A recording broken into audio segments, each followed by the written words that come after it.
Ang Ministeryo ng Pagpapagaling. Sulat ni Ellen G. White. Panimula. Ang mundo ay may sakit, at saan man tumatahan ang anak ng tao ay nananagana ang paghihirap. Saan mang dako ay may paghahanap ng ginhawa. Hindi layo ng manlalalang na mabigatan ang sangkatauhan ng labis na pasanin ng kirot, na mapigilan ng sakit ang kanyang mga gawain, manghina ang kanyang lakas at umikli ang kanyang buhay dahil sa karamdaman. Ngunit napakadalas na ang mga batas na itinatag ng Diyos sa buhay ay garapal na nilalabag. Pumapasok sa puso ang kasalanan at hindi na dumedepende ang mga tao sa Diyos, ang bukal ng buhay at kalusugan. Pagkatapos ay sumusunod ang mga parusa ng paglabag, kirot, karamdaman, kamatayan.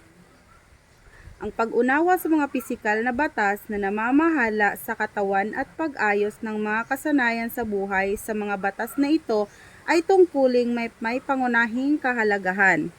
Kailangan ng pag-unawa sa maraming mga kadahilanang nag-aambag sa buhay na kaligayahan.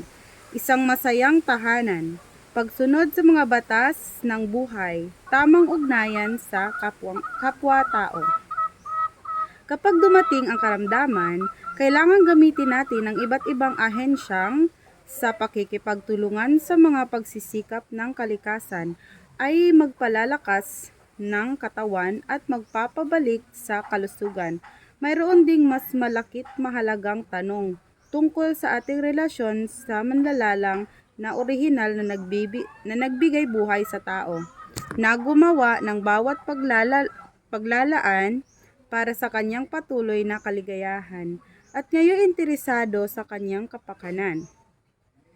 Sa tumong ito, ang may akda na isang babaeng may malawak na karanasan sa mga praktikal na gawain sa buhay at napaboran ng bihirang pananaw at kaalaman ay dinalang abot kamay ng bawat ama't ina, lalaki't babae, laikot profesional, ang malawak na impormasyon sa buhay at mga batas nito sa kalusugan at mga rekisito nito sa karamdaman at mga remedyo sa pagkakasakit ng kaluluwa at ang nakakagaling na balsamo ng Gilead.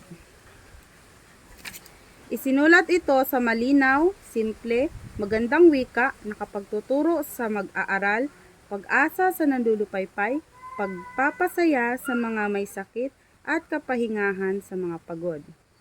Sa ilang dekada ay inihatid nito ang kapakipakinabang na mensahe sa daan-daan dahil nailathala at muling nailathala ito sa maraming lupain sa isang dosenang nangungunang wika sa mundo, na ang gawaing ito na nagtatanghal ng mas mabuting paraan na naghahayag ng mas simple, mas magandang buhay na puno ng kagalakan at kasiyahan, na may puwang para sa nakatutulong na serbisyong mas mapalad na magbigay kaysa tumanggap, ay maaaring ganap na maisakatuparan ang misyon nito, ang taimtim na inaasahan ng mga publisher at mga katiwala ng Ellen G. White Publications.